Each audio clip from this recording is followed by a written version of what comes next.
Continuando con el tema 1, usos del agua, vamos a conversar sobre el caso de la cuenca del lago de Valencia en el centro de Venezuela. En esta cuenca se ha ido desarrollando un eje urbano industrial que abarca las ciudades de Valencia, Guacara, Mariara, Maracay, Caguaturmero, La Victoria, entre otros. Todas están en la cuenca del lago Valencia. Estas ciudades se han ido desarrollando con el tiempo y sus demandas de agua se han ido incrementando. En un momento dado, entonces, ya los escurrimientos propios y el agua propia de la cuenca no era suficiente para satisfacer las demandas. Debemos decir que en esta cuenca hay demandas para uso urbano, demandas para uso industrial y demandas para uso agrícola en los muchos desarrollos agrícolas que están en las riberas del lago de Valencia. Entonces, llegó un momento que no teníamos más agua a costos razonables. Lo digo así porque alguien me puede decir, bueno, pero aquí en el lago de Valencia hay agua. Ciertamente, pero en el lago de Valencia esta agua tiene una cierta característica, tiene unas ciertas sales, casi que su agua es salobre, que su uso no es económico. Por esta razón, se empezó a estudiar la posibilidad de traer agua de esta cuenca vecina que es el río Pao. El río Pao ya es de la cuenca del río Orinoco. Entonces, en 1974 se concluye el embalse Pao del río Pao en el sitio Cachinche y se desarrolla lo que ya se llamó se llama el Sistema Regional del Centro, que lo estamos indicando acá. Esta es una tubería que viene distribuyendo agua, por supuesto aquí primero en Valencia, que hay una planta de tratamiento, planta de potabilización, y va distribuyendo agua por este eje urbano, que inclusive va más allá de la cuenca del lago de Valencia, porque se va hacia el Concejo y llega hasta Tejería, que ambas son cuencas del río Tuy. Pero sigue creciendo la demanda y para 1978 se concluye la presa en el sitio La Balsa, pero en el mismo río Pao. Y se empieza a desarrollar el sistema regional del centro número 2, que se pone en operación en 1994, que es este sistema que estamos indicando aquí, que tiene una planta de potabilización acá en este sitio que se llamaba Lucio Baldó, y que tienen interconexiones con el sistema regional del centro 1. Entonces, bueno, hasta ahora estamos bien. Fíjense, bueno, hay una demanda, así como en Caracas, y bueno, traemos agua inclusive de una cuenca vecina para poder suplir esta demanda. ¿Ah?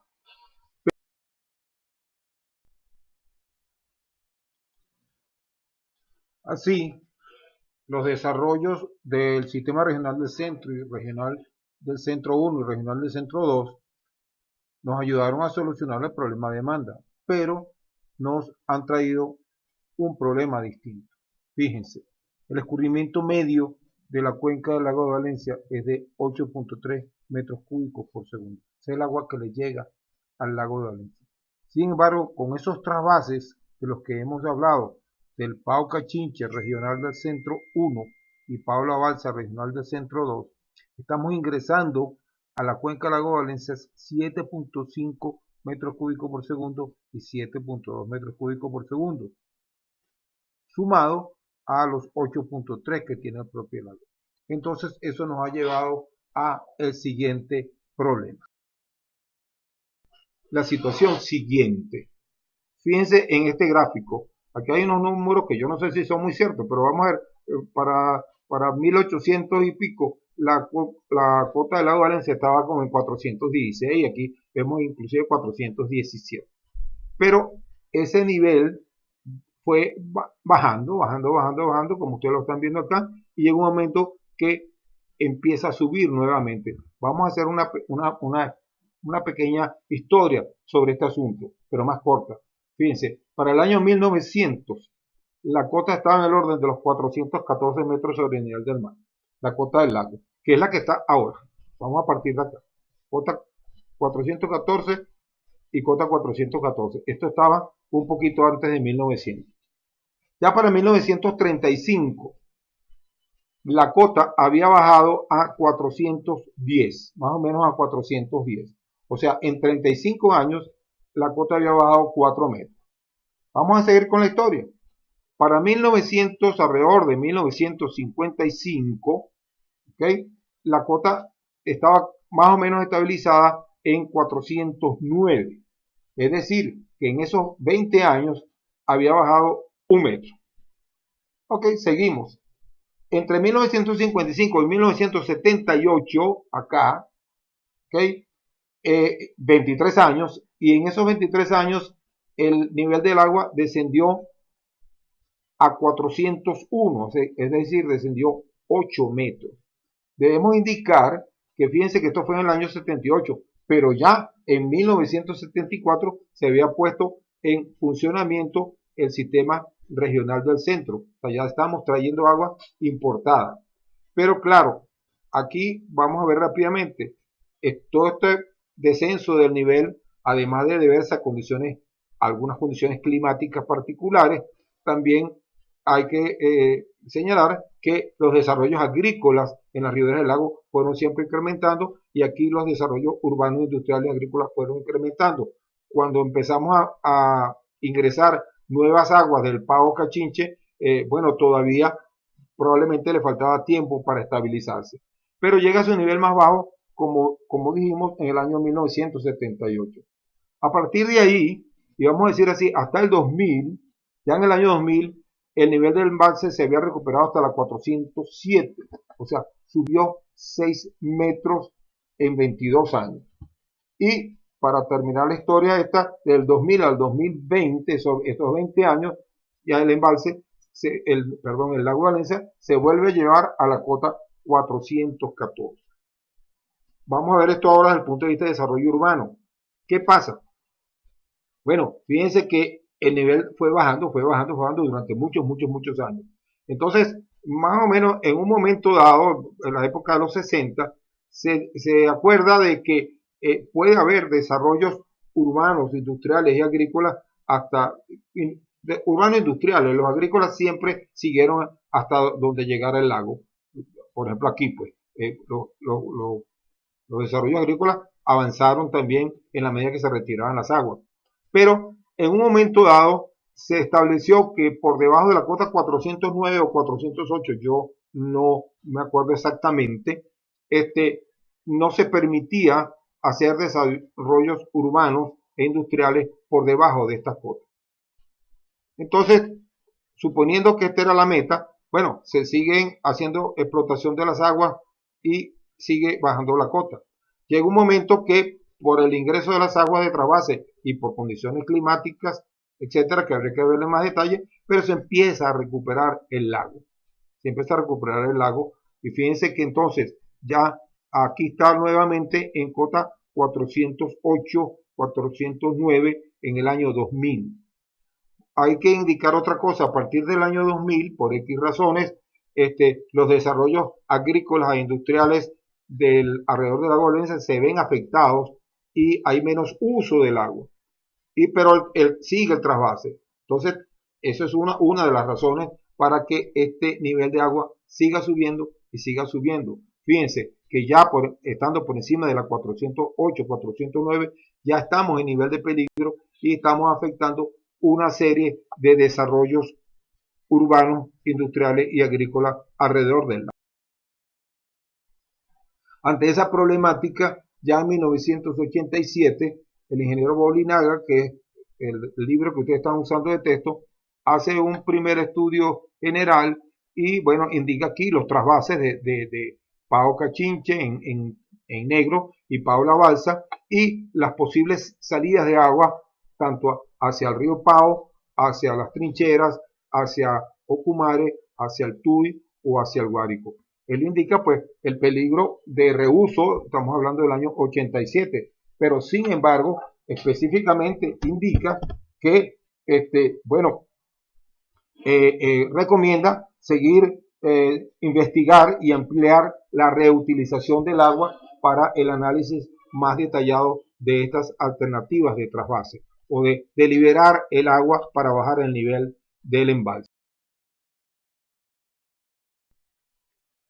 En 1995 hay un consorcio, Caltech-Otepi, Cambridge-McKee, que vuelve a estudiar el asunto del lago y analizan varias alternativas. Aquí algunas de ellas.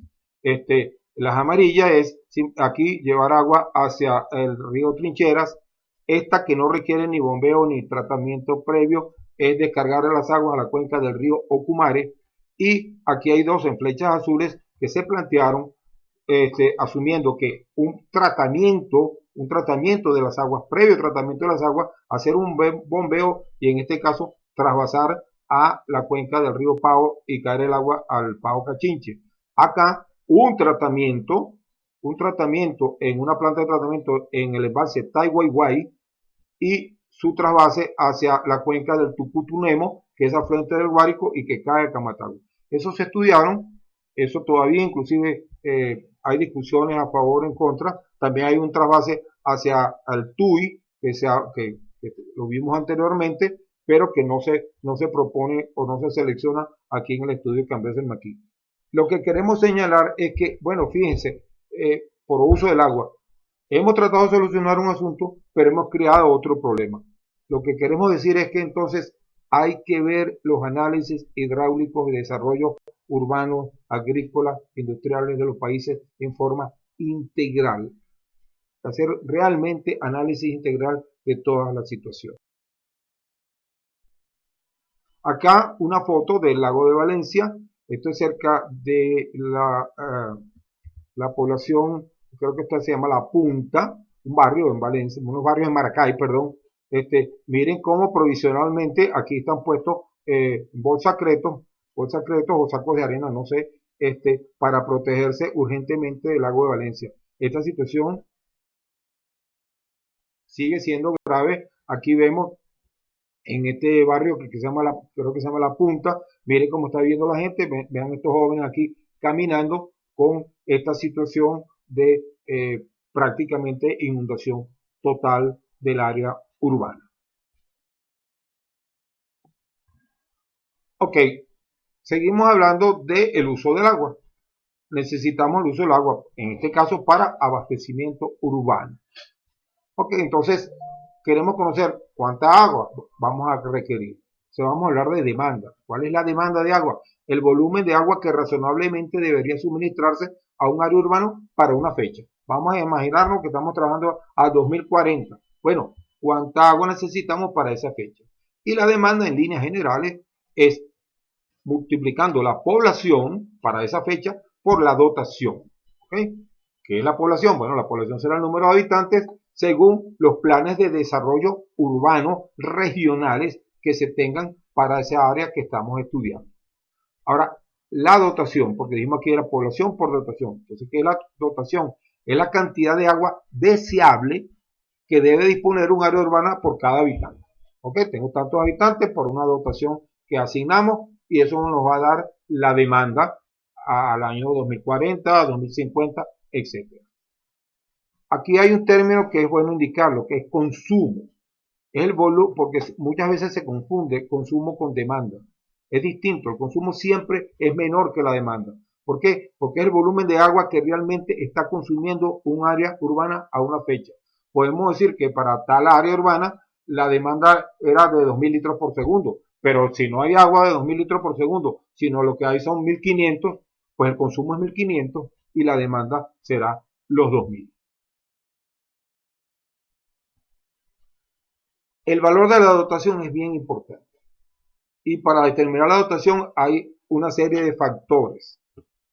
Vamos a indicar algunos. Está el uso doméstico mínimo por salud, o sea, lo que necesita una vivienda. La Organización Mundial de Salud habla entre 70 y 120 litros por persona por día que hay que poner en la vivienda.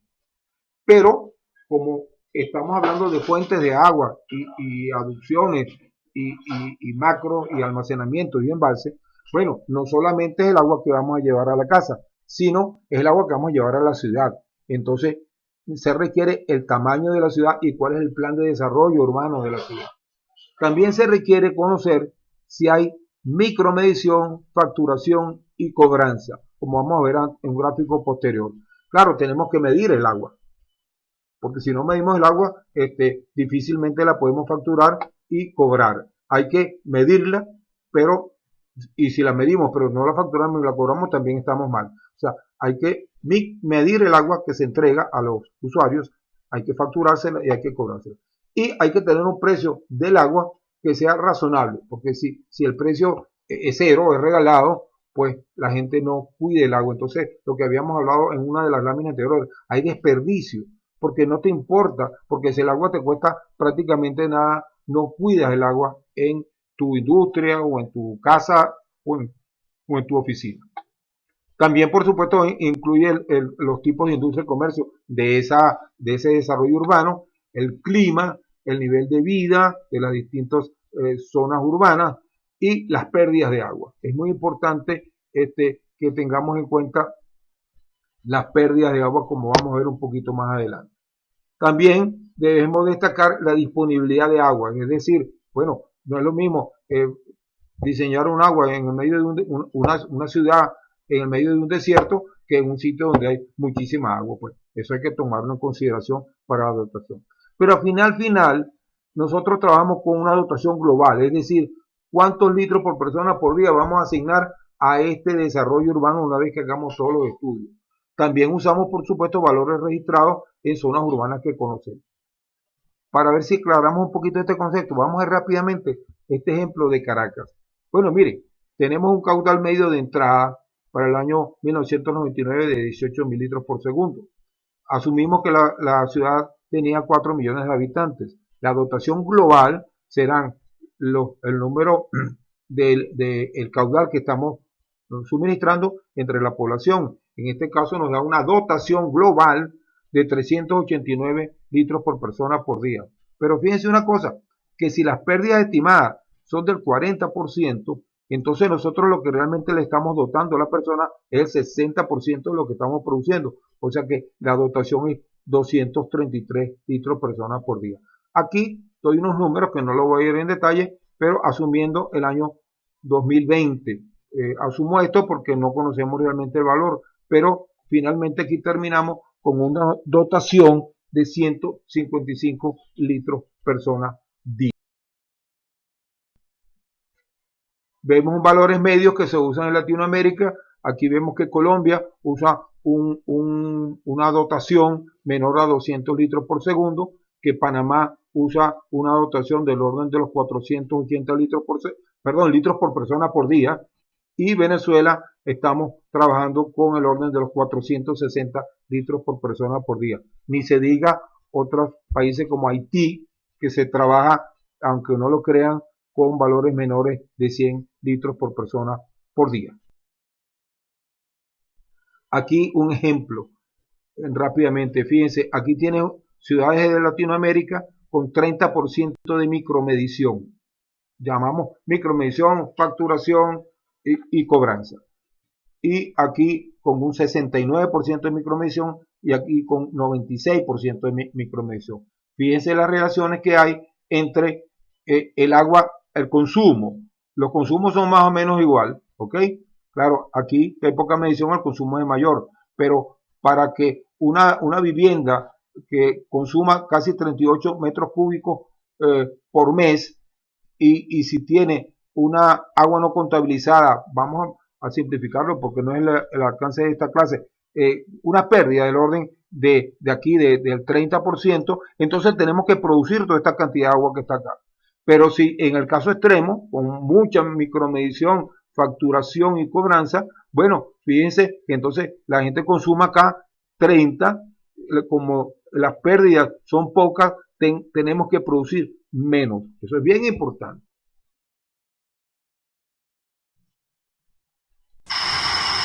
Bueno, acá en este video vemos un pequeño bote. Esto es en Caracas, en la organización Loma del Sol, el pasado mes de abril. Miren qué lamentable esa cantidad de agua que se está botando. Esto lo traigo para que tengamos conciencia en todo el mundo del agua que hay que tener mucho cuidado con las pérdidas de agua. Hay que hacer mucho énfasis en ese control. Hasta acá el tema 1. Muchas gracias.